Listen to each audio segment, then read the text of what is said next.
Estimo que se van a ir sumando en la medida en que vayan llegando y conectándose. Eh, Hoy vamos a trabajar aspectos que hacen a temas de investigación que yo vengo desarrollando ya hace unos cuantos años y que me siguen interesando con el paso de los años. Eh, Calculo que, bueno, algunos me conocen, otros han leído referencias en el mismo flyer. Eh, Básicamente, más allá de las referencias y las portaciones de identidad y de pertenencias, me gustaría presentarme a través de lo que les voy a ir contando. Y, en primer lugar, quisiera repasar lo que es el temario, quizá para también organizarme yo de cara al desarrollo de la conferencia. Y me voy a acercar un poquito para poder leer, pero el título es Aproximaciones para pensar la temporalidad y la espacialidad en el vínculo de pareja, ¿sí? Eh, Les podría decir simpáticamente que vamos a tratar de hacer un viaje o que los voy a llevar a través del tiempo y del espacio, pero bueno, no creo que logre eso, pero sí, quizás, y esto me interesa hacia el final y espero poder llegar a ello, sí introducirlos en algo que lo voy a decir enigmáticamente, pero que después voy a tratar de fundamentar de qué hablo, introducirlos en una tercera dimensión. Los temas por los cuales vamos a circular son, como se puede leer, cómo situar al tiempo y al espacio como experiencias y como experiencias sobre todo vinculares, cómo entraman con el trabajo vincular,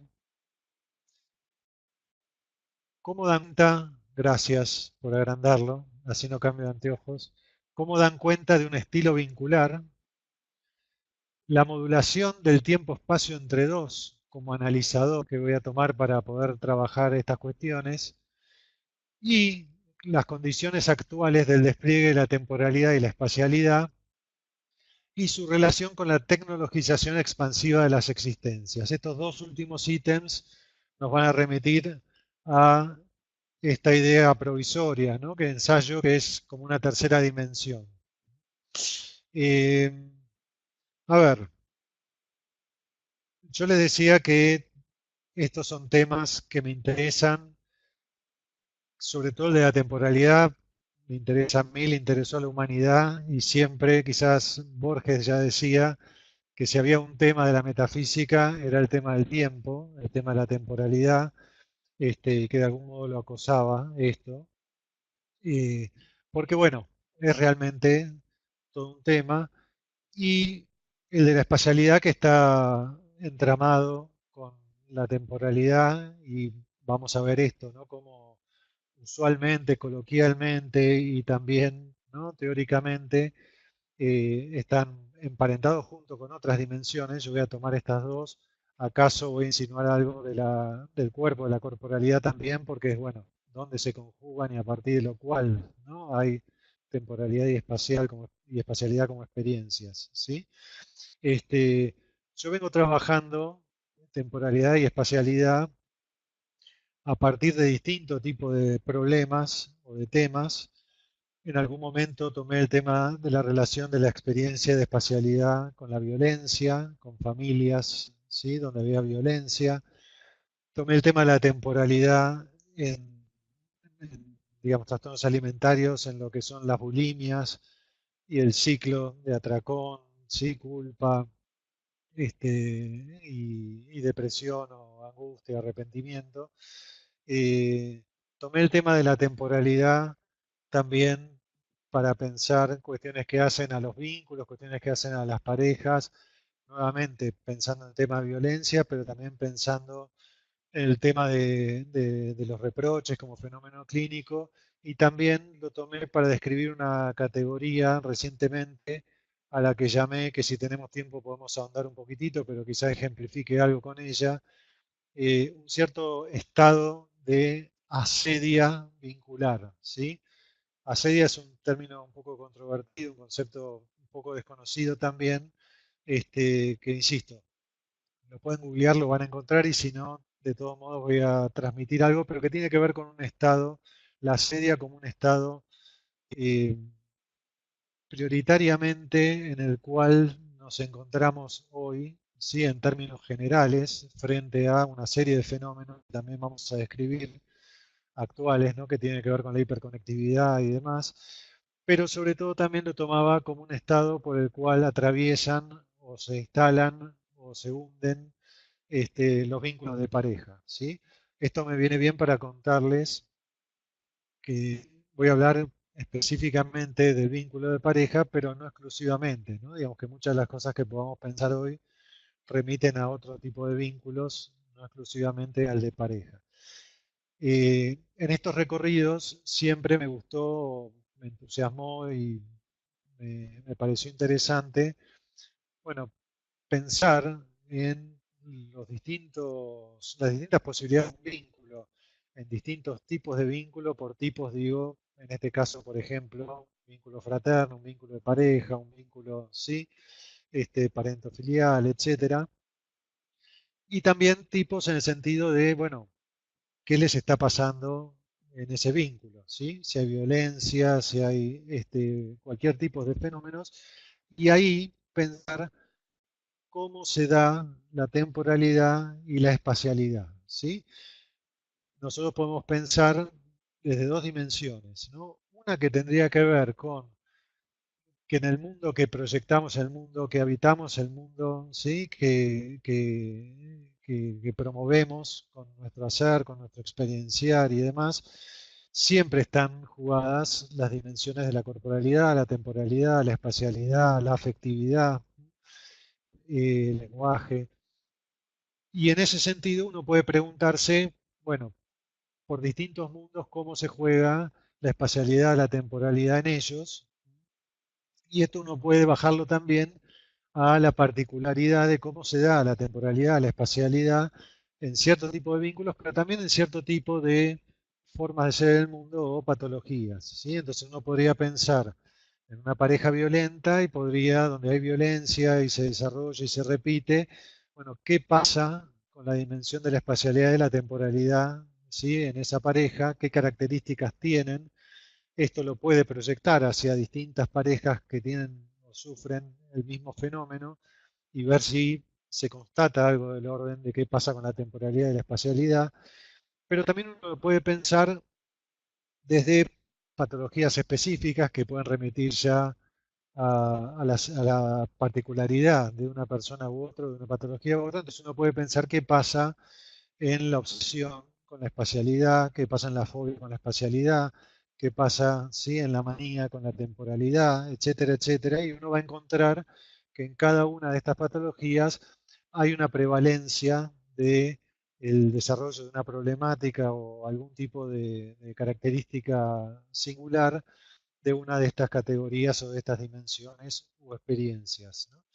Entonces, es muy rico cómo podemos explorar y explotar estas dimensiones en distintos problemas, sin olvidarnos que aun cuando uno pueda definir cómo es el mundo del obsesivo y pueda distinguir qué pasa con la temporalidad, qué pasa con la espacialidad, qué pasa con la afectividad, etcétera, etcétera, esto no hace a perder la singularidad de Pablo obsesivo, ¿sí?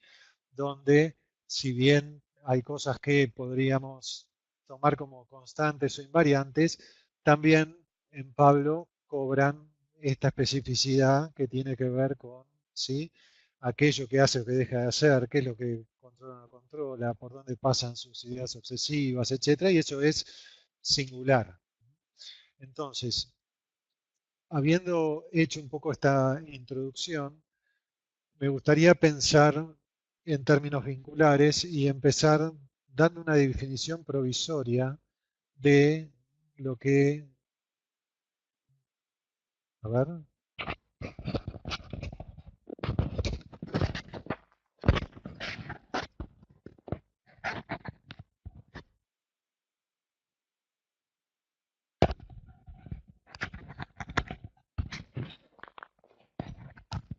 ahí me escucha mejor.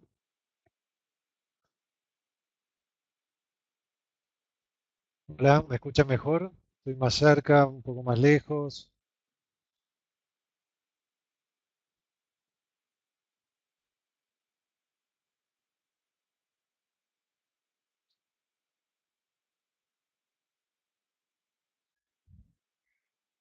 A ver. Ah, está bien, sí. Siempre se recomienda que estén con auriculares, ¿no?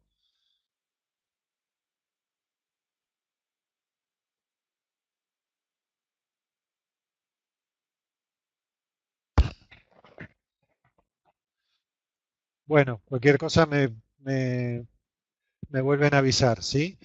Eh, Les decía que vamos ahora como bajando un poco hacia la superficie de la cuestión, llamémosle vincular, ¿sí? Para ello me interesaría poder definir provisoriamente, ¿no? No hay que tomarlo como una verdad en la que me muevo, sino como una propuesta para navegar, digamos, por lo que vamos a ir pensando, una definición de vínculo, ¿sí? Eh, En esta definición de vínculo vamos a tratar de pensar, como muchas otras definiciones, o en muchos otros comentarios o viñetas que podamos deslizar o que ustedes puedan evocar en la medida que vamos charlando y trabajando, cómo están presentes, ¿sí? Algo, cómo está presente algo del orden de la temporalidad, por ejemplo, que es por donde vamos a empezar, ¿sí? Entonces, me gustaría definir vínculo hoy como una experiencia compleja en la que dos otros no pueden sino verse alterados en el ir haciendo juntos, ¿sí? Entonces, una experiencia compleja en la que dos otros no pueden sino verse alterados en el ir haciendo juntos, conformando entonces un nosotros con, digamos, efectos de variación de la mismidad. Fíjense que estoy remarcando algo del ir haciendo juntos, que ya presenta un rasgo de temporalidad. Pensemos que cualquier idea acerca del cambio implica una temporalidad, ¿sí? Nada cambia en el instante en que estamos dando cuenta de ello, ¿no? Digo, cambia en la medida que lo podemos constatar en el instante, ¿sí? Que le sigue, por ponerlo en términos muy concretos, ¿no? Entonces, cualquier idea de cambio implica una idea de temporalidad, y acá yo estoy poniendo un gerundial, ¿no? En este ir haciendo juntos que implica esta idea justamente de un trabajo, ¿sí?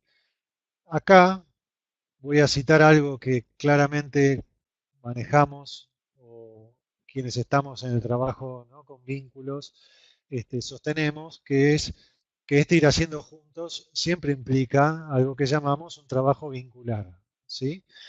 Este trabajo vincular implica, bueno, hacer que este vínculo mínimamente funcione. No estoy diciendo ni bien ni mal, sino que funcione. Esto no es algo que uno se propone o se deja de proponer, sino que siempre sucede, ¿sí? Entonces, lo que uno puede es tratar de revisar, de ajustar, de mejorar, de variar algo del orden o en el terreno, ¿no? Del trabajo vincular, pero no es algo que uno a partir de mañana se propone trabajar en el vínculo, porque esto siempre está. Y esto, digamos, suele pasar, o yo hablo de mi experiencia, con muchos pacientes, con parejas, donde uno les propone la idea de trabajar en eso, pero les aclara que, digamos, y los pacientes, vuelvo para atrás, los pacientes a veces individuales o parejas, etcétera, ponen cara como, uy, ¿no? Tenemos que trabajar, tenemos que... Y a mí me gusta decirles que lo que vienen haciendo también implica un trabajo, también implica un desgaste, también implica sufrimiento, que no hay modo de no hacerlo, aun cuando en esto que yo nombraba, estos estados de asedia vincular, aun cuando es la mínima expresión, aun cuando se trate de un mero estar con el otro, junto con el otro. Siempre hay un trabajo. Dentro del trabajo vincular, me va a interesar trabajar con ustedes algo que hoy es todo un tema, ¿sí? Todo un tema que uno puede situar o ver en los medios, que lo puede ver en la clínica, que lo puede ver, ¿no?, frente a la política y a los nuevos surgimientos de, de nuevas tendencias en los distintos gobiernos, que tiene que ver con el lugar del otro, ¿sí? Yo ubico dentro del trabajo vincular un trabajo que llamo el trabajo con la otredad, ¿sí? Que es un trabajo bifronte, digamos, un trabajo que tiene que ver con la otredad en uno mismo, que no me voy a meter en eso, y con la otredad de lo que el otro representa como tal, ¿sí?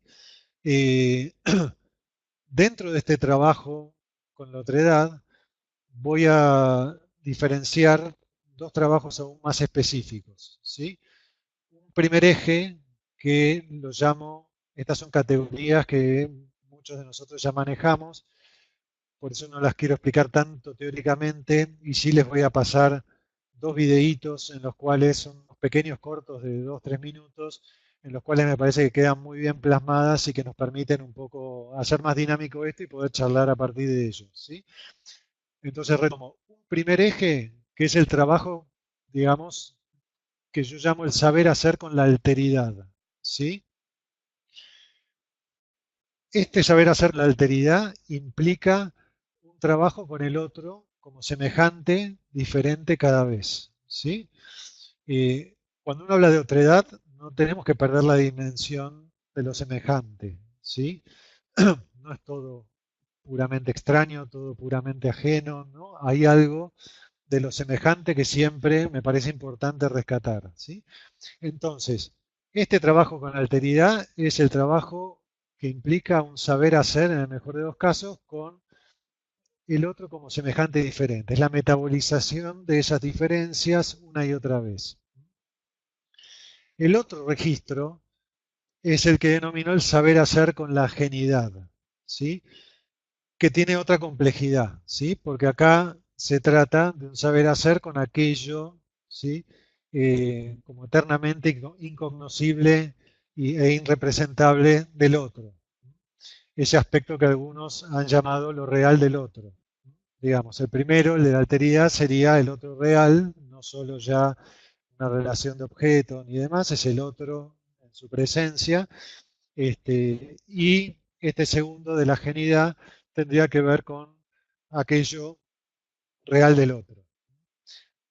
Antes de seguir desplegando eso, le voy a pedir a Sofía, que nos está ayudando hoy con las cuestiones técnicas, si puede poner el primer video en el cual vamos a tratar de situar y hablar de la cuestión de la alteridad.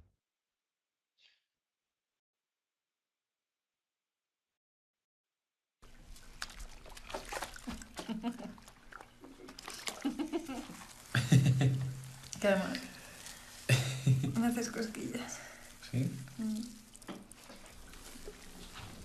Hay dos clases de personas. Los que se duchan por la mañana y los que lo hacen por la noche. Bueno, también están los que no se duchan, ¿no? Bueno, sí, también. Y están los que prefieren ducharse y los que prefieren bañarse. A mí me gusta que los dos seamos de los que se bañan. A mí me gusta que seamos de los que se bañan juntos.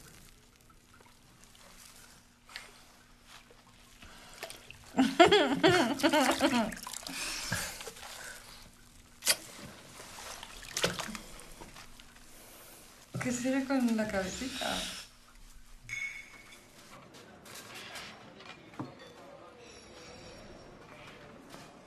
Perdona, ¿me pones un café con leche? Lo mismo, por favor. ¿En vaso o en taza? En En vaso. taza. Si el mundo se dividiese entre los que toman café en vaso o en taza, no estaríamos en el mismo mundo. ¿Y si no bebiésemos café?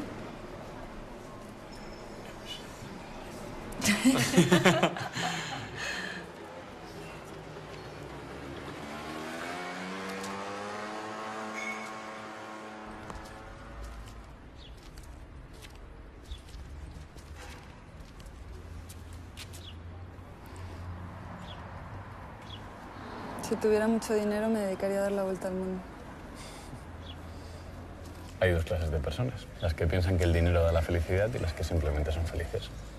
Sí, también hay dos clases de personas, los que piensan que hay dos clases de personas y los que no.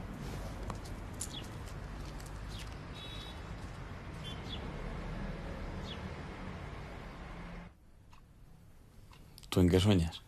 ¿En blanco y negro o en color? No sé. Bueno, pero ¿en qué preferirías soñar? En color. ¿Y tú? Yo creo que soy de los que no sueñan.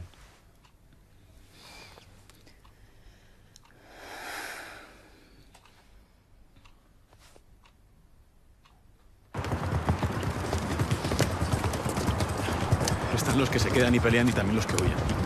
Sí, y están los que se quedan en el mismo lugar y los que buscan ser felices, y yo soy de esas. ¿Piensas que yo no soy feliz? No lo sé. ¿Lo eres o eres de los que se conforman? ¿No eras tú la que decía que el amor era eterno? El amor es eterno mientras dura. Entonces tú no crees en el amor eterno.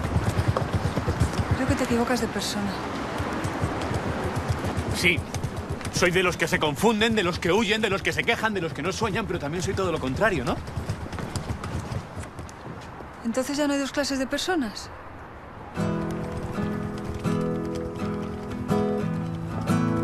¡Sí!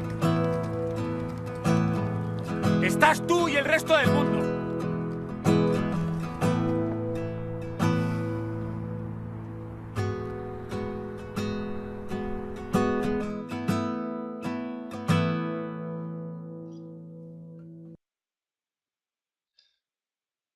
Bueno, retomamos. ¿Me escuchan? ¿Pudieron verlo? ¿Pudieron escucharlo sobre todo?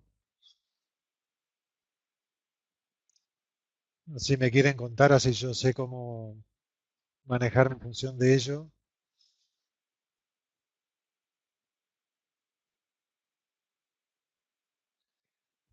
Bueno, Franklin dice que sí.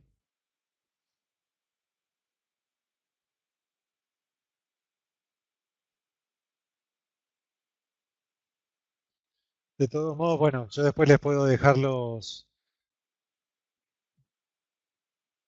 Está bien, acá dice que pudieron escuchar. Vi que en algún momento a alguien le salió una publicidad. De todos modos, lo importante es escuchar, más allá de que después es lindo verlo. Les voy a dejar los links. Bueno, como se habrán dado cuenta, así como muchos dicen que el arte siempre se adelanta, ¿no?, a cuestiones que podemos pensar incluso psicoanalíticamente y demás, esto me parece un ejemplo perfecto o muy esmerado para poder situar lo que es el trabajo, el saber hacer con la alteridad, ¿no? Fíjense cómo hay todo el tiempo una tensión entre lo semejante, lo diferente, el tratar de acomodar eso de un modo que sea llevable. Y bueno, además de que hay una referencia clara, hay dos clases de personas, ¿no?, que claramente eso sitúa lo que nosotros llamamos un 2 y no un 1, ¿no? Y ese 2 evidentemente implica la diferencia e implica una exigencia, una combinación, diría Levinas, de trabajo con eso, ¿sí? Entonces, la, este saber hacer con la alteridad, como decía, es un trabajo del cual no podemos abdicar, lo cual no quiere decir que no haya que, llamémoslo entre comillas, hacer ajustes, que es quizá lo que hace el personaje masculino al final, ¿no?, cuando él tiene que hacer un ajuste a su modo de pensar y de proponer respecto de ella, y logra algo, ¿no?, que era requerible en ese momento para que la cosa, digamos, pudiera volver a un caudal, o a un cauce, digamos, y que no se fuera, ¿no?, con ese caudal de desencuentro que estaba jugándose.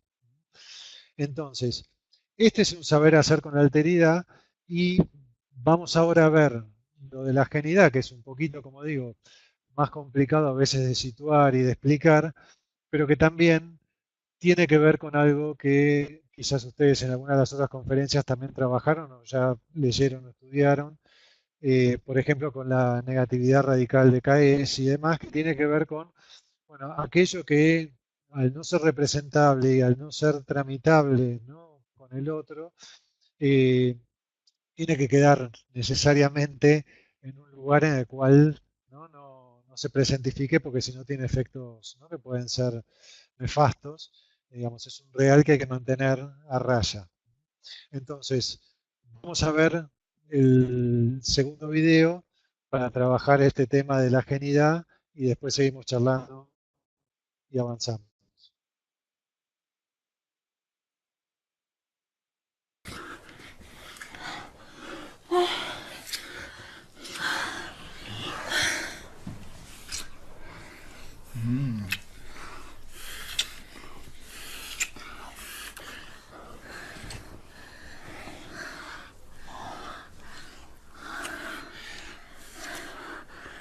Batiscafo.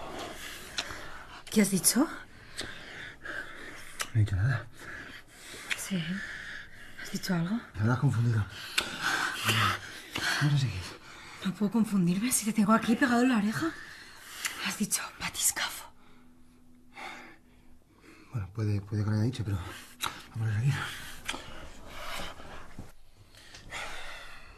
Te quedas así, tal cual.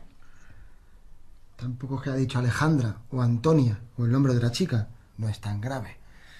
Pues habría sido más normal y menos preocupante. Es que ni siquiera sé lo que es un batiscafo. Bueno,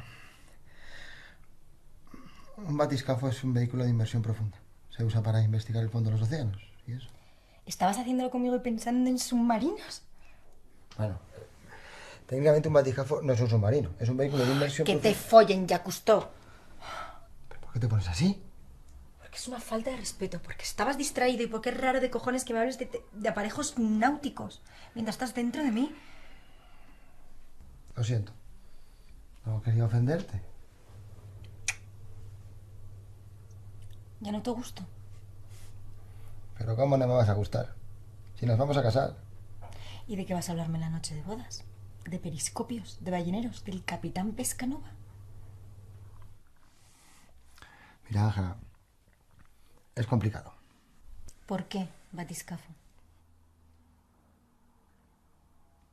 Ha sido una inferencia espacio-temporal. ¿Qué? Los viajeros interdimensionales sufrimos inferencias en el espacio-tiempo.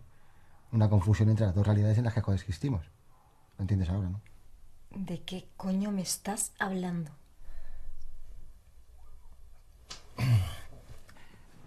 Mi verdadero nombre es Artuak. Vengo del planeta marino Acuonte y este cuerpo que ves es mi representación vital en otra dimensión que no es la mía, que es la tuya.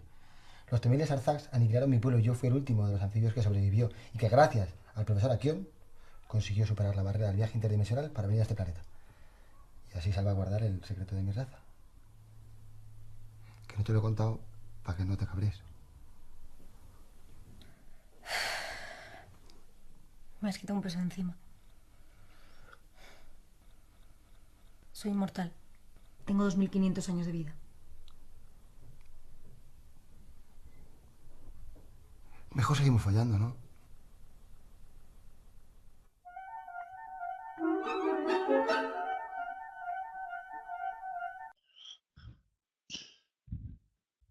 Bueno, este tiene un poquito más de humor, ¿no? Que quizás es el modo de poder abordar esto que les planteaba, ¿no? Evidentemente hay algo ahí que es irrepresentable, ¿no? Es algo que no, con el cual no podrían hacer, ¿no?, ellos en su representación, porque se tratan, ¿no?, hacia el final de volver hacia aquello que sí es manejable, ¿no? Como ese mundo donde, bueno, el saber hacer es un trabajo sobre algo posible y no con, bueno, ¿no?, este poder tolerar esta irrepresentabilidad de ciertos sucesos o de ciertas cuestiones que tenemos nosotros, como dije al principio. La otredad es nosotros con nosotros mismos, ¿no? Hablemos de inconsciente, por ejemplo, y también claramente esto en el otro, que suele ser aún más o menos, digamos, menos representable o más irrepresentable.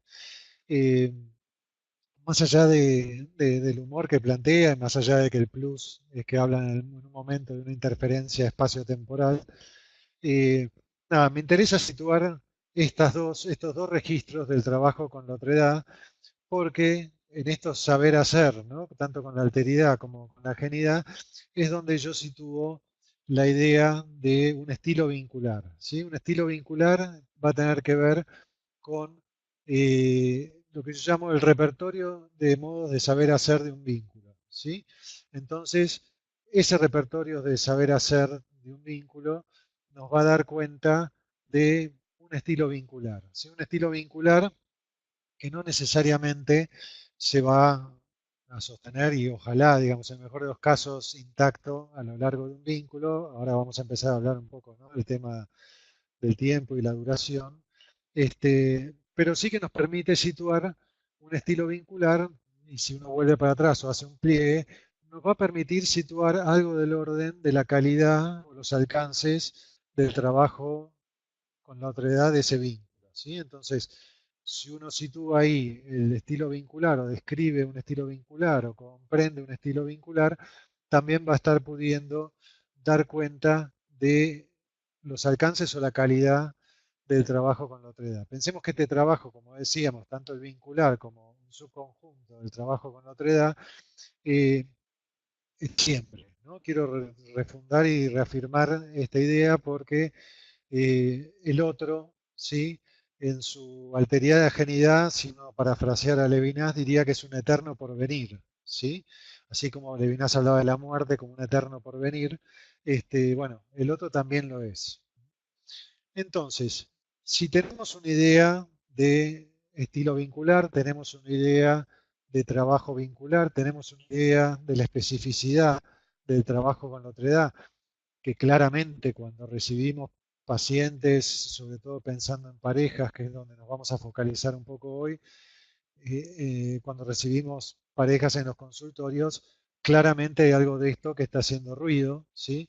Hay algo de esto que está haciendo ruido y este trabajo con lo semejante diferente está chillando, hay reproches, hay, sí, falta de entendimiento, hay sentimientos de traición respecto de, bueno, no sos el que conocí, no sos el que era, etcétera, etcétera. Un pasaje claramente común y habitual de esto es el pasaje de lo que, si afirmamos que existe como tal, el pasaje del enamoramiento al amor, ¿sí?, en el mejor de los casos, o del enamoramiento a una situación más crítica, como puede ser, ¿no?, de violencias o de cuestiones que remitan a funcionamientos cíclicos, que tienen que ver con cuestiones, como decía, que a veces marcan que ahí hay algo del alcance del trabajo con la otra edad que, como decía, está haciendo ruido. Pero no me voy a demorar más en esto para poder pasar después, en todo caso, a través de preguntas, podemos profundizarlo un poco más, porque quiero llegar a el tema de la temporalidad y la espacialidad. Y pensar en el tiempo, voy a empezar por el tiempo, como les decía, remite a una complejidad, valga la redundancia, lo voy a decir con humor, de todos los tiempos, ¿sí? Como decía, fue una inquietud desde Plotino, pasando por Platón, pasando, sí, por fenomenólogos que se ocuparon, ¿no?, de situar cuestiones muy específicas respecto a la temporalidad, que hoy por hoy son retomadas por algunos filósofos. Y fue un problema del cual siempre se supo que no se sabía mucho, y acá una de las citas más famosas al respecto es la de San Agustín, cuando él dice al respecto del tiempo, que si me preguntan qué es el tiempo, no lo sé, si no me lo preguntan, lo sé, ¿no? Digamos, yo la abrevié un poco, pero tiene que ver con esta idea, ¿no?, que no hay posibilidad de responder acerca de esa cosa tiempo, pero sí hay una posibilidad de vivenciar el tiempo, ¿sí? Entonces, esto es un tema muy crudo, digamos, como decía, para toda metafísica, como decía Borges, es el tema de la metafísica, y nosotros vamos a intentar, bueno, ¿no?, tirarnos un poquito a la pileta, arriesgar un poco para situar algo de él, algo de la temporalidad y algo de la temporalidad en los vínculos. Y si me quedo con la idea de tiempo, tendría que hablar de tiempos en plural, ¿sí? Y cuando hablo de tiempos en plural, entonces voy a parar a una idea de temporalidad como dimensión o como experiencia, ¿no? Me interesa situar estas dos cuestiones, ¿no?, como dimensión y como experiencia. Ustedes saben, o lo saben intuitivamente, ¿no? Si pensamos en San Agustín, eh, que podemos situar por lo menos dos modos de la temporalidad, al cual yo estoy, ¿no?, hoy con ustedes tratando de arriesgar un tercer modo. Ese primer modo es lo que podemos llamar el tiempo objetivo, ¿sí? El tiempo que conocemos, que si yo les preguntara ahora, bueno, ¿qué es el tiempo? Probablemente ustedes me describieran algo que contuviera la idea de la cronología, la idea del paso del tiempo, ¿no? La idea de una flecha de tiempo, y que además, bueno, es algo que estructura la realidad y estructura nuestra realidad, porque el calendario es aquello con lo cual nos movemos. Pensemos que este tiempo, que en realidad con el cual nosotros tratamos y en el cual estamos inmersos, eh, no fue siempre lo mismo, digamos, incluso la medición del tiempo. Acá voy a hacer un paréntesis porque en estos días en el diario y en estos días está ocurriendo una reunión de metrónomos que es muy interesante, ahora la voy a retomar, donde están cambiando algunas medidas de lo que allá y entonces en París se fundó y se estableció como medidas de medición, digamos, como rangos de medición, tanto del tiempo como del peso, como de, sí, una serie de cuestiones. Pero el tiempo objetivo es ese tiempo que en algún momento, como digo, no era una medición espacializada como la que estamos, digamos, hoy por hoy acostumbrados a partir de la espacialización del tiempo en el reloj, ¿sí? En la creación y el invento del reloj. Pensemos que los antiguos y en distintas civilizaciones el tiempo no era algo en términos de medida, ¿sí? Era algo que acompañaba procesos naturales, era algo, ¿sí?, que servía para prevenir distintas cuestiones, pero no era algo que regulaba, ¿sí? Digamos, estaba muy asociado a ciertos ritmos, pero no una medición. Destaco lo de ritmo porque lo vamos a retomar. Y en este sentido les propongo que piensen, digamos, si yo no les hubiera dicho esto, ¿cómo me responderían si yo les pregunto, ¿por qué cuando estamos queriendo saber si va a seguir lloviendo, preguntamos por el tiempo? ¿Cómo va a estar el tiempo? ¿Sí? Yo les podría decir, y el tiempo va a seguir estando segundo tras segundo, minuto tras minuto, en el reloj, en el celular, en cualquier lado donde ustedes lo constaten, ya no en el 113, algunos van a saber de qué hablo, pero evidentemente, ¿por qué preguntamos por el tiempo cuando queremos preguntar por el clima? ¿Sí? Bueno, esto tiene que ver con esto que les decía, ¿no? En algún momento, entre otras cosas y respuestas que pueden dar, ¿no?, otros, pero es una asociación entre aquello que era el tiempo, aquello que tenía que ver con tiempos que no eran medidos, al menos por el reloj moderno, ¿no?, y los procesos naturales. Todavía, ¿no?, nos preguntamos, todavía arrastramos esa, digamos, esa parentalidad entre una cosa y otra.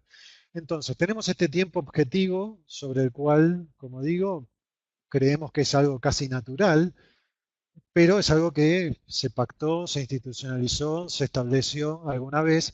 Por eso los diarios algunos titulaban algo realmente descolocante, que decían, bueno, el peso no va a pesar un peso, ¿no? Como digo, el kilo no va a pesar un kilo porque vamos a variar las medidas del peso, ¿no? ¿Cómo va, uno de los titulares decía, cómo va a incidir esto en nuestra vida cotidiana, ¿no?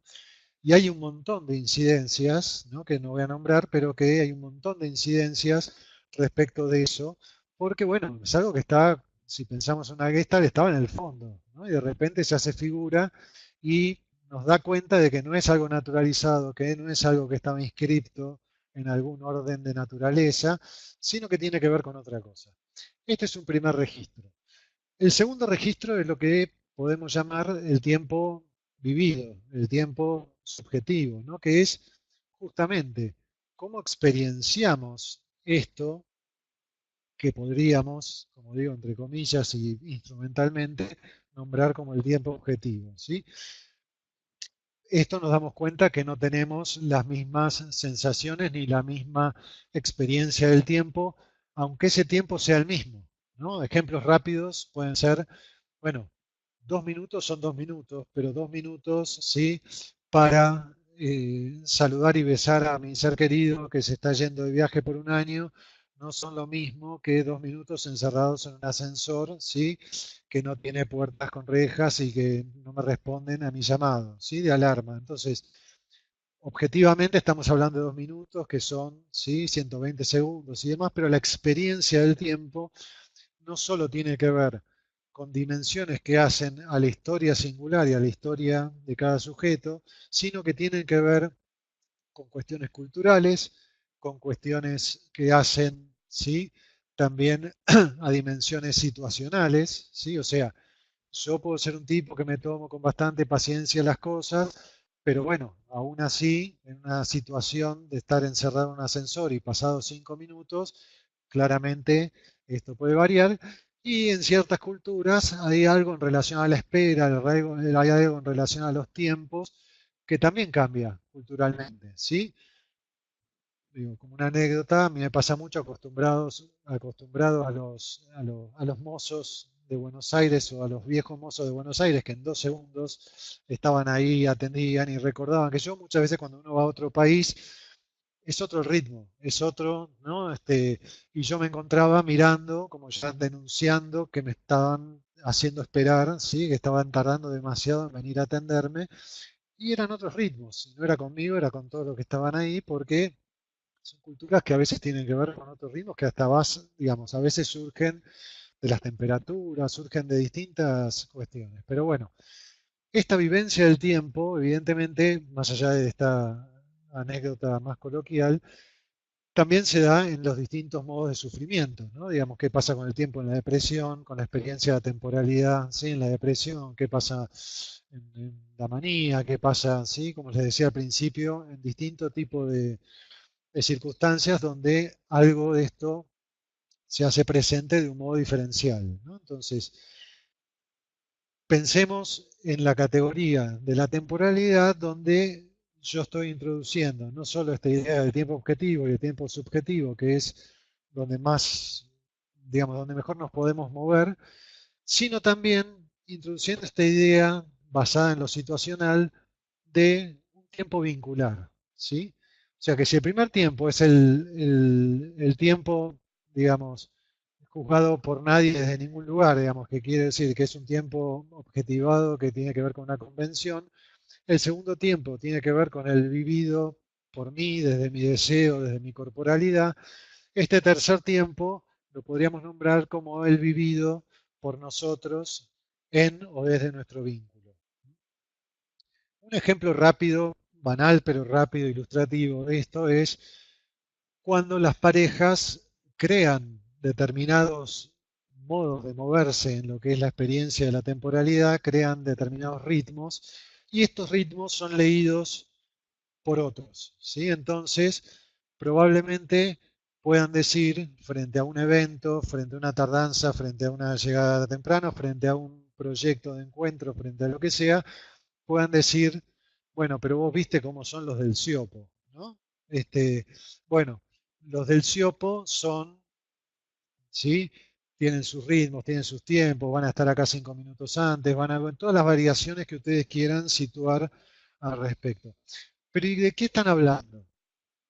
Están hablando, ¿sí? De uno, de otro, de uno y otro, o están hablando de algo vincular, ¿sí? Una temporalidad vincular que tienen los del Siopo que hace, ¿no? Que uno pueda mínimamente creer o anticipar o insinuar cómo se van a mover en una situación, una circunstancia u otra. Este es un plano que yo propongo, ¿sí? Que es poder pensar también en esta temporalidad, esta dimensión de la experiencia, de la temporalidad, esta dimensión vincular. Entonces, la otra cuestión, para ir avanzando, es la espacialidad, ¿sí? Cuando hablaba yo de temporalidad y espacialidad en los vínculos, voy a ir un poquito más rápido, no hablando más rápido, pero sí hablando un poco menos del tema, es la espacialidad también. El espacio tampoco no es una superficie, no es una superficie, gracias Sofía, acá lo tenemos para ir trabajándolo. El espacio no es una superficie desértica sobre la cual, ¿no? Se van depositando los hechos, sino que en realidad es algo que proyectamos, es algo que experienciamos y a la vez que experienciamos proponemos. Alguien dijo alguna vez, Merleau-Ponty, ¿sí? Maurice Merleau-Ponty dijo que el espacio es siempre un espacio de situación, ¿sí?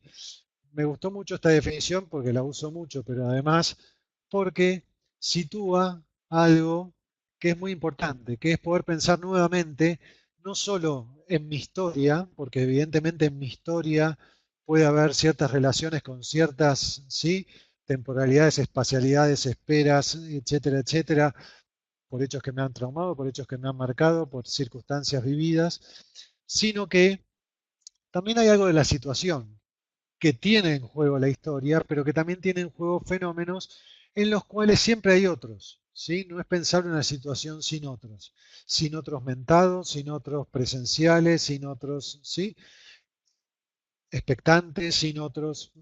Entonces, si la espacialidad es siempre de situación y además la coordenada primera de la espacialidad de la temporalidad siempre es nuestra propia corporalidad, ¿sí?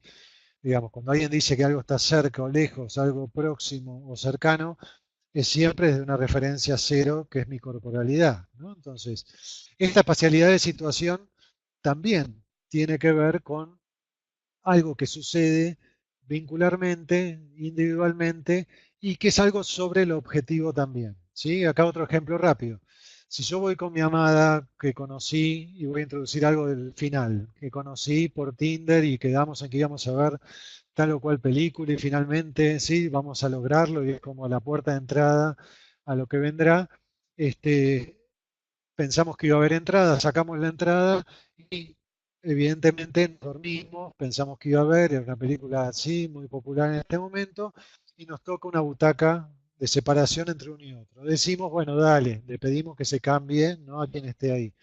Bueno, llegamos ahí y la señora no se quiere cambiar porque tiene, ¿sí?, 3 lungos adelante y no quiere dejar de ver la película ni de leer los subtítulos. Bueno, son 50 centímetros, ¿sí?, la butaca, y para mí en esa situación, ¿sí?, con esa persona que es la amada y demás, es una distancia insondable, ¿sí? Digamos, es algo, está lejísimos, digámoslo así. Ahora, si la situación es que yo efectivamente cambiamos, ¿sí? Situación B, consigo la entrada, estamos juntos, ¿sí?, le tomo la mano, estamos contentísimos, estamos deseosos de ver la película, pero sobre todo después de salir, comentar y seguir, ¿no?, nuestra historia. ¿Quién aparece? Una butaca de por medio al lado mío, mi exnovia, mi expareja, ¿sí? Y no está en una distancia insondable, ¿sí? La tengo encima, con lo cual solté un poco la mano, se me complica un poco la situación, ¿sí? Son los mismos 50 centímetros de distancia. Bueno, ¿qué quiero decir con esto? Depende con quién esté, depende quién sea el otro, depende de la situación, ¿sí?, de qué yo iba a hacer ahí, ¿no? Digamos, depende de un montón de cuestiones y entonces la experiencia de la espacialidad, de la temporalidad y de la vincularidad, porque esto afecta, ¿no?, también ahí situacionalmente al vínculo, porque se puede enojar, ¿no?, mi potencial amada que le suelto un poco la mano, que no estoy tan cariñoso, etcétera.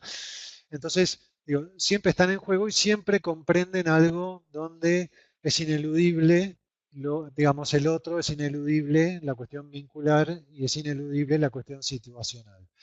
Bueno, no sé si me van siguiendo, cualquier cosa me pueden decir o pueden escribir un poquito.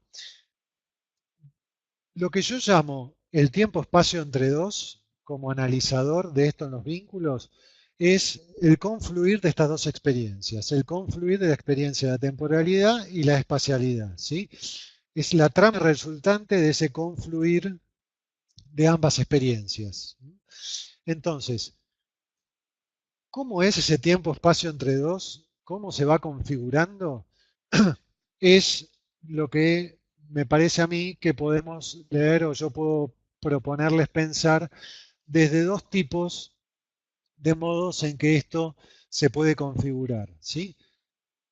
Yo planteo algo del orden de una permanencia estática. Pensemos que todo vínculo, o sea, todo vínculo, hablando de un vínculo de pareja, le es requerible o podemos pensar, ¿no?, como algo del orden de cierta estabilidad, de cierta duración, ¿sí? Porque bueno, si no estaríamos pensando más en una cuestión no muy como de touch and go, una cuestión muy, sí, efímera. Entonces le tenemos que suponer algún tipo de duración, algún tipo, sí, de, como decía, de permanencia, también de cambio, pero de permanencia.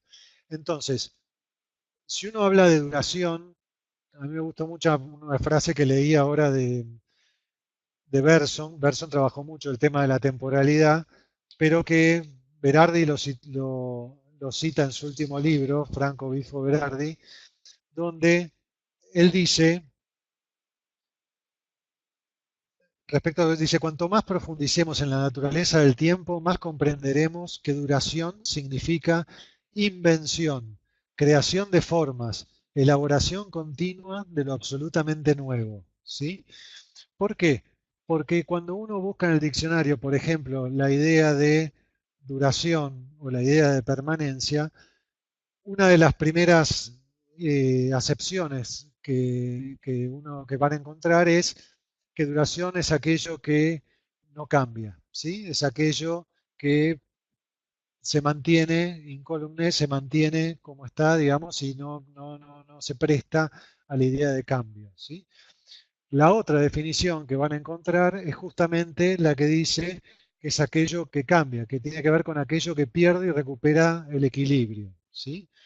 El equilibrio también, si lo buscan, tiene que ver con esta idea, con este juego, con una oscilación, ¿no? Con pérdida y recuperación, con permanencia y cambio. Entonces, esta idea del equilibrio, que tiene que ver, a veces lo van a encontrar definido de distintos modos, pero es la que me gusta tomar y como idea de duración y de permanencia también, tiene que ver con estas distintas modalidades en las cuales puede volcarse en su devenir un vínculo. Y yo las configuro y las llamo de dos maneras. Una es lo que llama la permanencia estática, ¿sí? Y otro es lo que llamo la permanencia dinámica, ¿sí? En el medio, como van a ver ahí en la imagen, hay algo del orden de la impermanencia porque hay algo que se pierde ineludiblemente, ¿sí? Del hacer y del hacer con otros.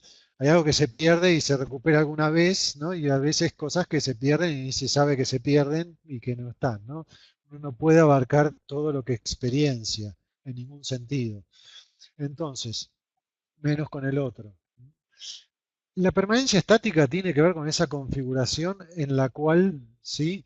Hay algo, es como la eterna repetición de lo mismo, parafraseando un poco a Nietzsche, que es aquello que se repite una y otra vez del mismo modo y que no produce claramente novedad, ¿sí? Novedad en el sentido de algo, digamos, radicalmente nuevo o algo como leía que decía Bergson, la creación de algo inédito, la creación, ¿no? de nuevas experiencias en algún sentido.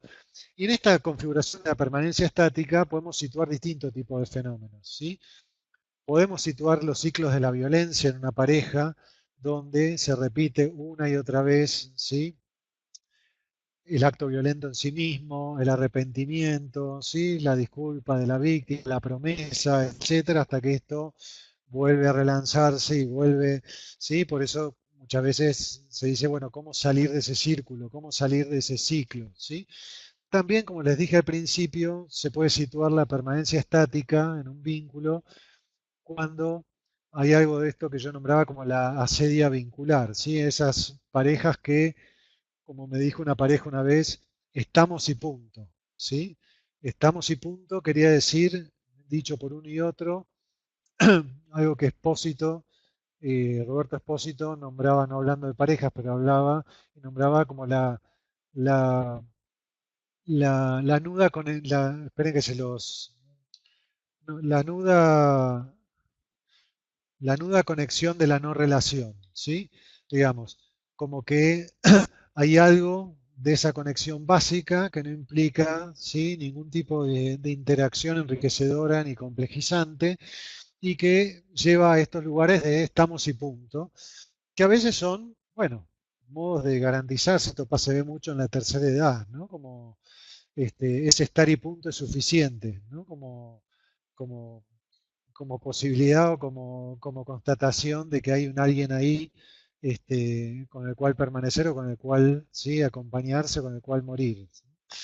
Eh, Eso podría ser un rasgo benévolo, ¿no?, de este tipo de situaciones, pero también esto puede pensarse como momentos, ¿sí? Entonces, la permanencia estática puede también ser un momento en la vida de una pareja, ¿sí?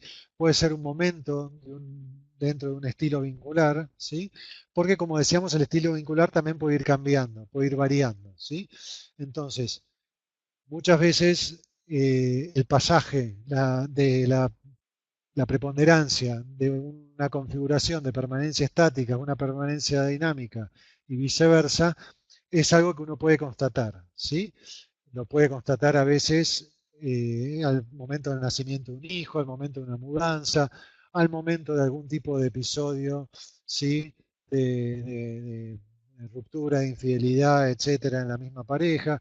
Lo puede constatar de distintos modos y uno escucha en los pacientes cuando las parejas dicen, bueno, desde que nos mudamos ya no nos hablamos, ya él está intratable, ya no se puede hacer tal cosa, estamos siempre lo mismo. O ahora que nació, sí, Juancito, ya no podemos hablar de lo que hablábamos, salimos y terminamos hablando de Juancito, no tenemos mundo propio, no tenemos, sí, digamos, él ya no me escucha, ya desde que murió el papá no hay diálogo posible, etcétera, etcétera. Bueno, ese tipo de situaciones vinculares uno las podría leer desde qué configuración del tiempo-espacio, qué modulación del tiempo-espacio entre dos está acaeciendo, ¿sí? Y ahí uno decidir la prevalencia de lo que permanece de modo estático. Estático no quiere decir que no se mueve, ¿no? La estática no es no movimiento, es un modo particular de el estado, ¿no?, de cierta energía. Y puede decidir que ese vínculo también está en una prevalencia, una situación de predominancia de permanencia dinámica. ¿La permanencia dinámica qué es? Aquella donde hay un trabajo de mayor calidad, ¿no?, con la otredad, un trabajo de mayor calidad de trabajo vincular y donde se trata de intercambios no restrictivos, ¿sí? Pensemos que la permanencia estática es una serie de intercambios restrictivos de la espacialidad, de la temporalidad. La permanencia dinámica implica, ¿sí?, trabajo con la diferencia, implica trabajo complejizante, implica, ¿no?, generación de lo nuevo, implica, ¿sí?, una complejidad creciente. Claramente esto no es todo el tiempo, ni es exigible, ¿sí?, todos los días, mucho menos, ¿no? Imagínense que esto es imposible, pero uno detecta estas cosas, ¿no? Detecta situaciones de cambio en parejas, en consultorio, en la vida, ¿no?, social, donde uno dice, bueno, los veo más, los veo, ¿sí?, de otra manera, los veo distintos, los veo, ¿sí? Bueno, si uno lo lee, ¿no?, bajo la luz de este analizador del tiempo-espacio entre dos, puede describir ahí algo del orden de la permanencia dinámica, por ejemplo. Entonces, dentro de esto, ¿sí?, podemos situar dos cosas que las voy a decir muy rápido porque quiero ir a lo que no quería dejar de contarles. Puede situar dos fenómenos que son el de la pausa y el ritmo. Este ir haciendo junto con el otro, esta modulación del tiempo-espacio entre dos, estas configuraciones temporoespaciales van a dar cuenta de ritmos, ¿sí? Van a dar cuenta de ritmos y esa pareja en determinados momentos va a tener ritmos más o menos característicos, más o menos intuibles, ¿sí? Y dentro del ritmo hay algo muy importante que es la pausa. La pausa como instancia a la cual hoy estamos más llamados que nunca con esta idea de la hiperconectividad. La pausa yo la pienso, parafraseando a Derrida, como ese volverse espacio del tiempo, ¿sí? O sea, que hacer una pausa es hacerse lugar y hacerle lugar al otro, ¿sí? Esto no solo lo podemos pensar cuando hablan, ¿sí?, las parejas, cuando hablan, ¿no?, y qué lugar hay para el otro en el modo en que hablan, en el modo en que se escuchan, sino también, bueno, esa pausa para hacerle lugar al otro en su diferencia, esa pausa para hacer lugar al otro en mi pensamiento, esta posibilidad de ponerme en el lugar del otro, todo esto que hoy, ¿no?, se tiende a llamar empatía. Bueno, En otro momento podremos, sí, o si leen o buscan algún tipo de trabajo mío, van a ver ahí desarrollado el tema de la pausa. Me voy a tomar antes de las preguntas, ¿sí? 10 minutos para desarrollar algo de lo que es la inquietud, o 15, ¿cuántos minutos dejamos para, 15 minutos dejamos para preguntas? Bueno, podemos dejar 15 minutos que seguramente nos alcancen. Eh, quería plantear, no les voy a, esto se los voy a leer solamente, pero sí voy a introducir algo después, que es esto que decía, bueno, está bien, supongamos que entendemos estas cuestiones más estructurales, si quieren, de lo que yo les planteé hasta ahora, que nos van a pedir pensar la clínica desde una perspectiva distinta, en el mejor de los casos. Bueno, pero también hay coyuntura epocal, ¿sí? En esa coyuntura epocal hay nuevos ritmos y hay impacto de estos nuevos ritmos y estas nuevas propuestas en las dimensiones corporales, temporales y espaciales, ¿sí? A mí me gusta lo que trabajó Berardi, que, bueno, que paso el chivo, va a estar en la asociación de grupos ahora en 2 fines de semana. Yo voy a estar junto con Ricardo Gaspari conversando con él y coordinando, digamos, su exposición. Él dice que hay algo de pérdida de sensibilidad, de pérdida de empatía, que tiene que ver con la ciberespacialidad, la inconmensurabilidad en que va avanzando la cuestión del ciberespacio en términos de las cuestiones algorítmicas, las posibilidades, las cuestiones sí, de las nuevas tecnologías, cómo se van insertando y cómo nos van determinando. Y el cibertiempo, que el cibertiempo dice que es orgánico, ¿sí? O sea que nosotros tenemos una cantidad de estímulos que no podemos procesar, ¿sí? No podemos procesar orgánicamente, ya no es solamente por cuestiones de mera capacidad de atención, aunque la atención también tiene cuestiones obviamente de raigambre orgánica, y que esto tiene efectos en el modo en que vamos siendo y en el modo en que vamos a seguir siendo si esto fuera anticipable. Él habla de una lógica conjuntiva que tiene que ver con la capacidad de estar en relación con el otro, con hacer lugar a esto que llamábamos la otredad, que tiene que ver con interpretar al otro, que tiene que ver con la ambigüedad de esa interpretación, que tiene que ver con esa capacidad sensible justamente de empatía. Y la lógica conectiva, donde, para decirlo rápidamente, se conecta como un polo con otro polo y hay una semántica, una comunicación preestablecida, hay un protocolo preestablecido, ¿sí? O sea, donde las cosas se miden de otra manera y qué es lo que pasa con los dispositivos nosotros que estamos usando y usando cada vez más.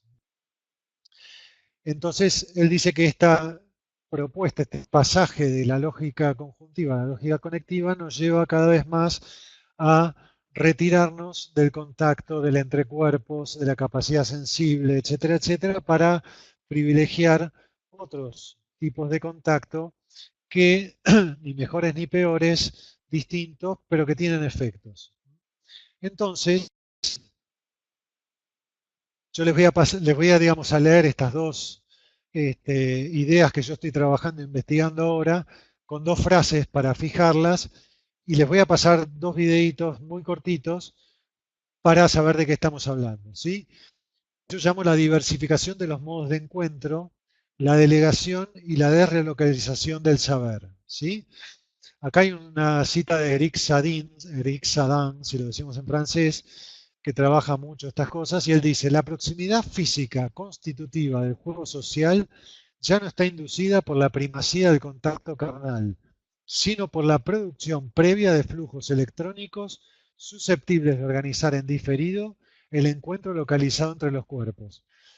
Piensen acá, como lo vamos a ver ahora un poco en el videíto, piensen en no solo de WhatsApp, sino en Tinder, en Happen, en todos los nuevos dispositivos y aplicaciones que trabajan justamente esta otra idea de los encuentros y esta otra idea de los encuentros, como los que estaban al principio escucharon que les dije, en esta tercera dimensión o otra escena, ¿no? O la otra escena, como yo también la nombro, y no hablo del inconsciente, ¿sí? Que es la escena algorítmica, si quieren, esa tercera dimensión en juego o capa algorítmica en nuestra realidad.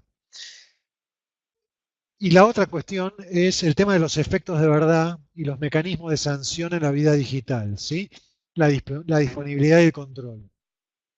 Y acá cito a Mauricio Ferraris, también un filósofo italiano, que dice: el doble check de WhatsApp es un potentísimo sistema jurídico y burocrático que asegura con certeza no solo que hemos recibido el mensaje, sino también que lo hemos leído y que, por lo tanto, somos plenamente responsables de nuestra posible no respuesta. Bueno, acá, digamos, estos efectos de verdad de mecanismos de sanción en la vida digital, esto va a estar plagada nuestra clínica, seguramente, de este tipo de situaciones, ¿no? De corté con él, pero todavía no me bloqueó en Facebook. Me puse de novia, pero yo no me considero de novia porque todavía no puso tenemos una relación en Facebook. Me clavó el visto. Bueno, toda una serie de situaciones que no me voy a extender, pero que todos conocemos. Entonces, quiero que vean estos dos cortos y voy a profundizar un poquito más sobre esto y ya después abrimos las preguntas. Sofía, por favor.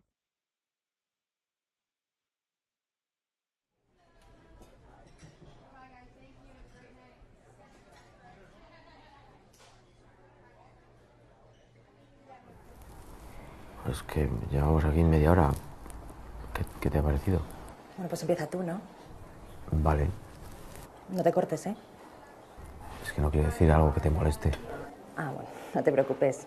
Yo también voy a ser muy sincera. Bueno, pues lo diré directamente. No me gustas. Tú a mí tampoco. Ah, bueno, pues entonces estamos de acuerdo. Pedimos la cuenta y nos vamos. Espera. No has entendido lo que está pasando, ¿no?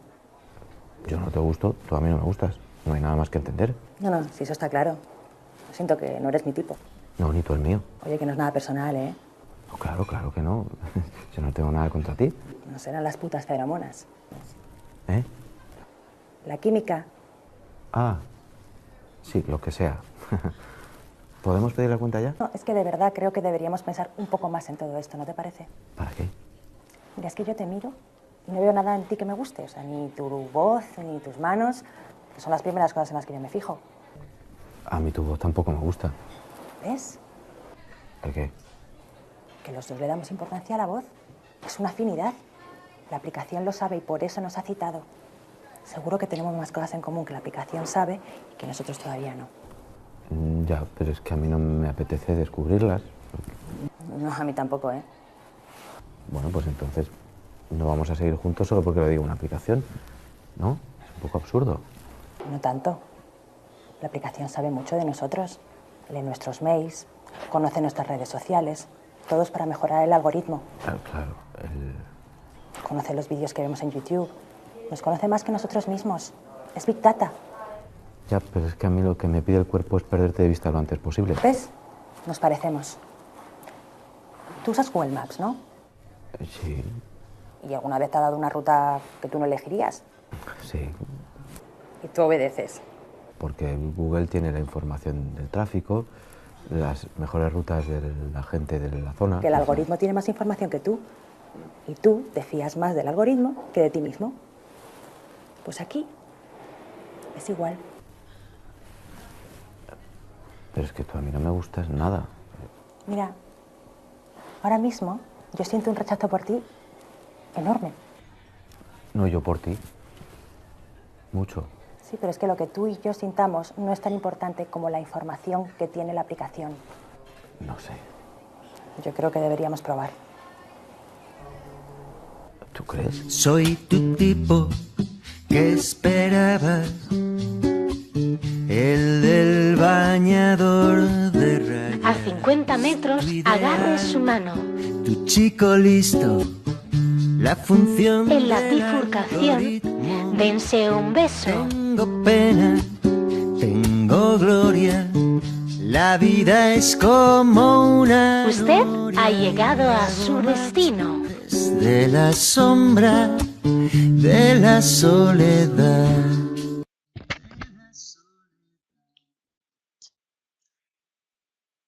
Bueno, fíjense cómo esto sitúa muy bien un poquito lo que les estaba hablando que después si tenemos tiempo con las preguntas podemos profundizar un poquito más, ¿no?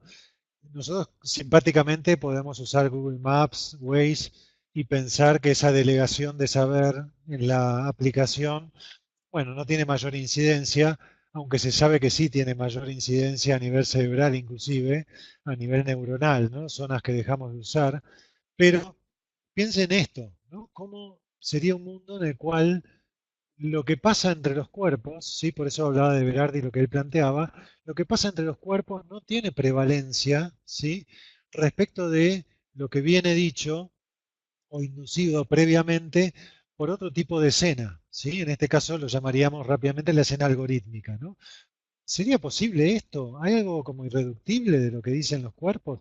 Por suerte al final hay algo esperanzador, ¿no? Que es ese abrazo, beso que no sucede o que sucede de un modo sí, un poquito acartonado que podría ser algo esperanzador, ¿no?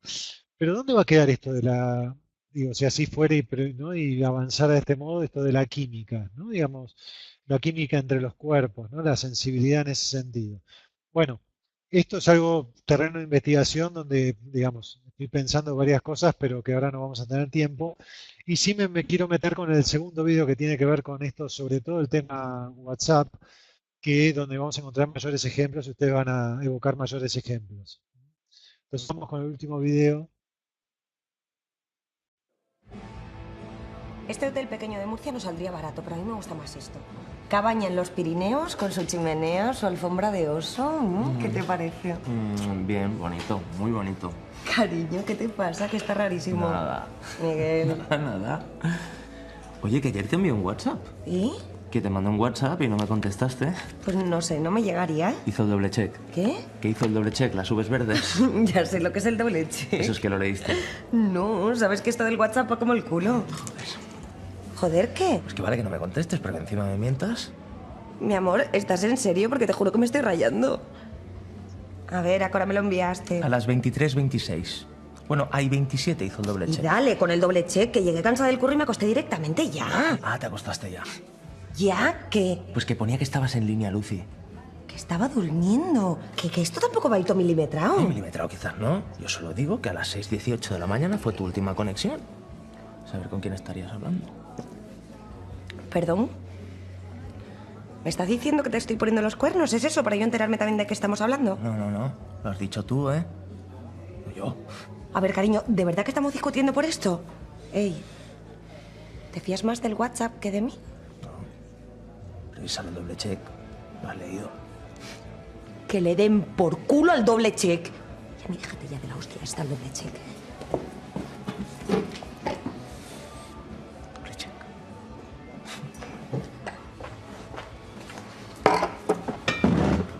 Cariño, ¿me vas a decir qué te pasa? Porque me estoy poniendo muy nerviosa con todo esto. Lucy, si es que ya me estaba dando cuenta yo que ya no estás como antes. Joder, ¿te acuerdas al principio cuando me despertaba que siempre me mandabas un WhatsApp ahí con el emoticono ese que lanza un beso con un corazón? ¿Te acuerdas? Luego a los 8 meses que me mandabas el mismo emoticono pero el que lanza solo un beso. Y ahora ya ni beso, ni corazón, ni nada. Ni siquiera el del pingüino, que sabes que me hace mucha gracia, joder. Pero a ver, cariño, como si te mando el del alien, que son una chorrada. Pero antes los mandabas, a mí me parecía romántico. Pues no, Miguel, es que no lo es. Ni tampoco me subo en el metro, me bajo del metro, estoy saliendo del metro. O estoy cagando y pienso en ti, con la mierdita esa con ojos. Es excesivo. Que no le eches la culpa al WhatsApp. Aquí el problema es que me has mentido y punto. No, me llegó, ¿vale? Ya. Enséñame el móvil, lo vemos un momento. Tú no estás bien, ¿eh? Mentirosa de mierda. Toma, el puto móvil. Y entérate de una vez. El doble check no es más que una leyenda urbana. ¿Qué? Doble check es Dios. Mi amor, que lo dejamos, ¿eh?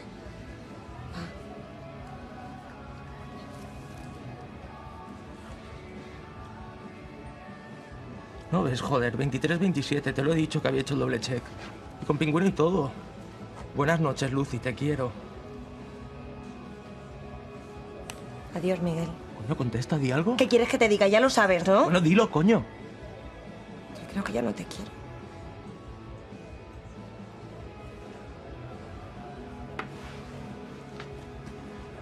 Oye, Lucy, lo siento, joder, que solo es un WhatsApp. ¿Nos hablamos?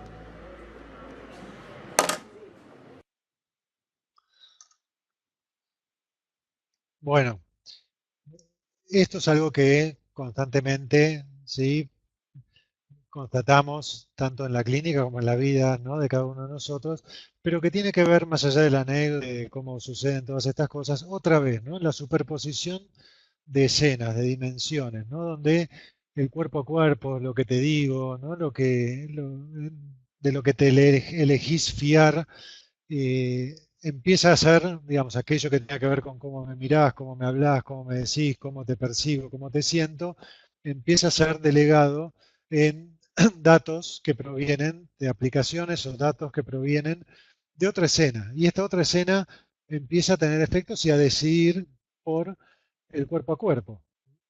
Entonces, esto yo, digamos, lo puedo profundizar, pero no quiero, me puedo entusiasmar mucho con esto, que es actual tema, como decía, de investigación, pero prefiero escucharlos un poco ustedes y que me hagan preguntas y será tema de otra conferencia en el futuro, en todo caso.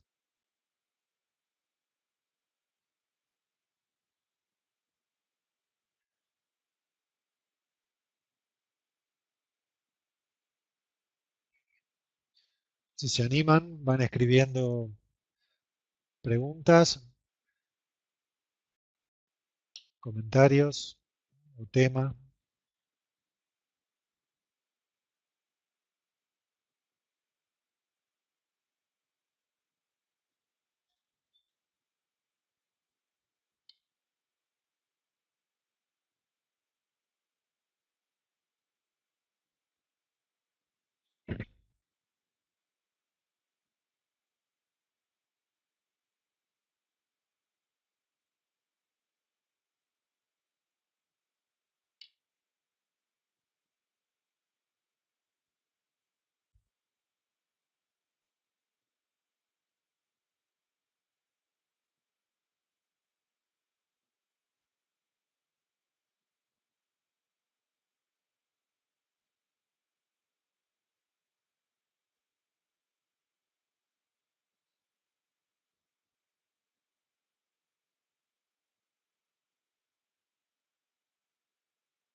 Ahí veo que están escribiendo, así que espero un poquito para poder leerlas.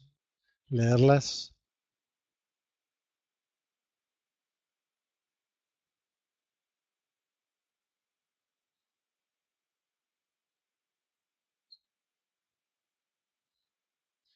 el caso de las parejas en el caso en el que las parejas le dan mayor relevancia a la vida que crean en las redes sociales y van dejando de lado a la presencia, ¿cómo podemos intervenir? No sé si alguien más está con alguna pregunta.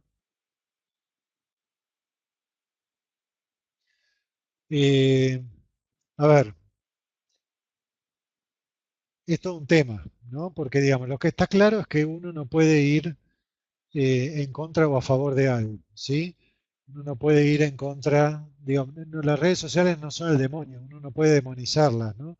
Digamos, sí puede situar, en este caso en el cual vos estás preguntando, sí puede situar algo del orden de, digamos, sobre todo una pareja en la que uno puede percibir que se están perdiendo algo, ¿no?, entre ellos haciendo eso. Uno podría tratar de hacerlos pensar en la recuperación de esa capacidad sensible que, bueno, fue, digamos, que se fue perdiendo en estos usos de las redes sociales, ¿no? Porque, digamos, como digo, no hay que ir en contra de las redes sociales ni a favor, ni, ¿no?, ni casarse ni separarse. Sí hay que situar usos de ellas y entender también desde la perspectiva en la que uno piensa que los usos son muy distintos, ¿sí? Son muy distintos. Por ejemplo, cuando les mostré el primer video de Big Data de estos dos últimos, hay personas, pacientes conocidos que usan, ¿no?, Tinder o Happen como el modo de encontrarse en principio con perfiles, después con personas. En este sentido, paréntesis muy pequeño, les recomiendo que vean Black Mirror, la última temporada de capítulo 4, que se llama Han de DJ, donde justamente se trabaja es una propuesta humanizante de cómo trabajan los algoritmos tipo Tinder, ¿sí? Son distintas parejas que se encuentran, se separan, etcétera, etcétera, que es como así como alguien dijo alguna vez que el inconsciente era un albergue transitorio donde los significantes sí hacían el amor, bueno, es como el algoritmo hace eso mismo, ¿no? Y cómo se emancipa, cómo se genera ese match, ese encuentro a través de la aplicación. Pero quiero decir, uno no puede intervenir diciendo, digamos, ni suspendan ni avancen con esto y lo otro. Sí puede invitar a reflexionar acerca del uso y sobre todo de en cuanto eso está siendo restrictivo de otras cosas que acaso como potencia o acaso como historia reciente ellos pueden también desplegar. Pero, digo, hay algo también, como decía, inevitable de esto, ¿no? Que es, digamos, cuando las confirmaciones, las reconfirmaciones de quién somos, de cómo me quieren, de quién me quieren, empiezan a cobrar muchísima mayor relevancia o una relevancia muy significativa en las redes sociales, ¿sí? Hay un punto en el cual eso es inevitable, ¿no? Quiero decir, por eso yo situaba unos ejemplos rápidos de situaciones donde no basta que vos me digas a mí, bueno, quiero estar con vos, sino que entonces te voy a pedir que pongas en Facebook que estás en un vínculo, que estás en una pareja o que borres la aplicación Tinder, ¿sí? Entonces, ¿qué puede uno decirle? Bueno, no, eso no es importante, mirá, te lo está diciendo. Y no, porque ahí uno juzgaría algo como más importante que otra cosa. Eh, sí, hay otros videos que yo no pasé, pero bueno, que tienen que ver con esto, ¿no? Te lo mandé por mensaje, te lo mandé por WhatsApp, ¿qué sentido tiene, ¿no? Ya ahora que hablemos en persona, ¿no? Entonces, hay algo de esto a lo cual hay que estar atento desde una perspectiva incluso generacional, desde una perspectiva de relación, ¿no? Con las redes, de la relación, ¿no? Con la técnica, y en todo caso pensar, bueno, cómo, digamos, haciéndole lugar a esto, entendiendo que es ineludible, cómo reinventarse, ¿no? Digamos, ahí hay un trabajo también con la otredad que está vigente, ¿no? Porque es algo más bien estructural, ¿no? Más allá de las ropas que vista ese sufrimiento de esa pareja tenga que ver con las redes sociales, tenga que ver con otra cosa. Pero es una escena que se ha metido y que está entre nosotros y que está, ¿no? Ante nosotros, a veces, como decía, ¿no? En una de las citas, antes que nosotros, ¿sí?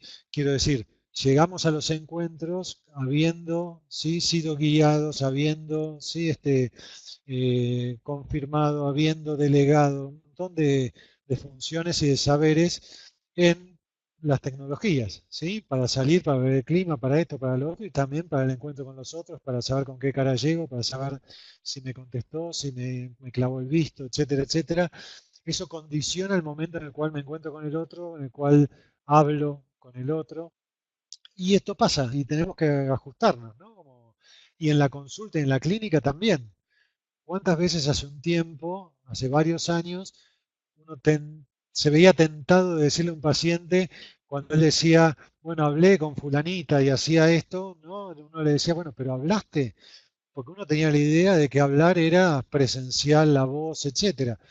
Hoy uno ya no se anima tanto a situar algo del orden de hablaste o no hablaste porque escribió por WhatsApp o porque escuchó su propia voz o porque dejó un mensaje de voz, ¿no? Eso, digamos, se descolocó, ¿no? Digamos, se varió de un modo en el cual nosotros también tenemos que abrirnos a percibir de modo distinto y no bajo un modo axiológico, ¿no? De mayor valor de una cosa y de la otra, sino, bueno, ayudarlos a que en todo caso siempre el norte es que sufran menos y en ese sentido, bueno, sí, uno puede reforzar algún tipo de posibilidad de que cuenten con más recursos para vérselas con lo que les vaya sucediendo.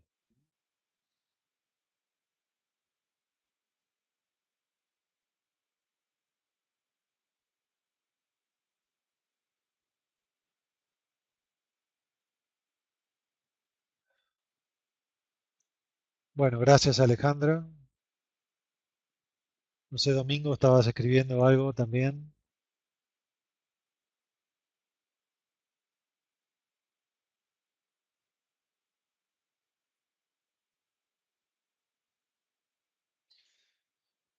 Eh, Si está muy bien tu pregunta, ¿sí? Porque vieron que yo había puesto esta idea de la disponibilidad y el control, ¿sí? Sabemos que hay controles y controles. Digamos, hay controles intrusivos, hay controles violentos, hay controles, ¿sí? Que tienen que ver con el cuidado. Pero el, el saber hacer con la genuinidad, en realidad, digamos, yo diría que cuando aparece un control de tipo más psicopático, de tipo más problemático, violento, ni siquiera podemos hablar de genialidad. Estamos en un registro de no tolerancia de la alteridad, ¿sí? Piensen que cuando yo violento a un otro, lo reconozco en un primer momento lógico como significativo para mí, ¿sí? Y a la vez lo violento, ¿sí? Como diferente, porque como diferente, digo, hay otros, ¿sí? Hay otros también que lo significan, hay otros con los cuales se vincula. Entonces ahí entra un control, yo decía en uno de los trabajos que trabajaba el tema de la violencia y la espacialidad y esto de la genialidad y la alteridad, que en la violencia es una descomplejización del vínculo, es casi el fracaso del vínculo, y que tiene que ver con este primer nivel de trabajo con la otredad que se ve alterado, que es el saber hacer con la alteridad. Pero me sirve tu pregunta, Domingo, también para situar algo. El saber hacer con la genialidad no está diciendo, porque esto se puede deslizar, que el saber hacer es siempre algo positivo, ¿no? Digamos, el saber hacer hay que tomarlo como un, ¿no? Como si dijera, un verbo neutro, donde no está diciendo que ese sabe hacer con la genialidad de un solo modo y eso está bien, ¿sí? El saber hacer puede implicar, ¿sí? Un modo restrictivo, puede implicar un modo complejizante. Cuando el control de cómo el otro usa la red, cuando la disponibilidad se torna control y se torna, ¿sí? Control intrusivo y violento, hay un saber hacer, ¿sí?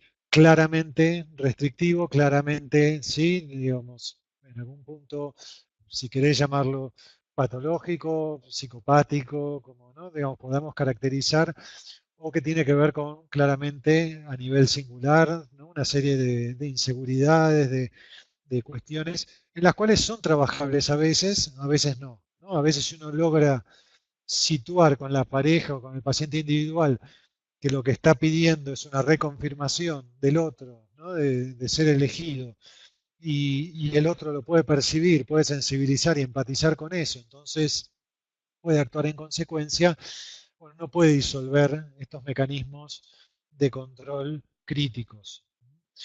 Pero diría que hay en este caso, vuelvo a tu pregunta, ese tratar de controlar, si es de este control, dicho así coloquialmente malo, cercenante, ahí hay un saber hacer claramente deficiente, ¿no? Digamos, como decía, restrictivo del trabajo con la otredad.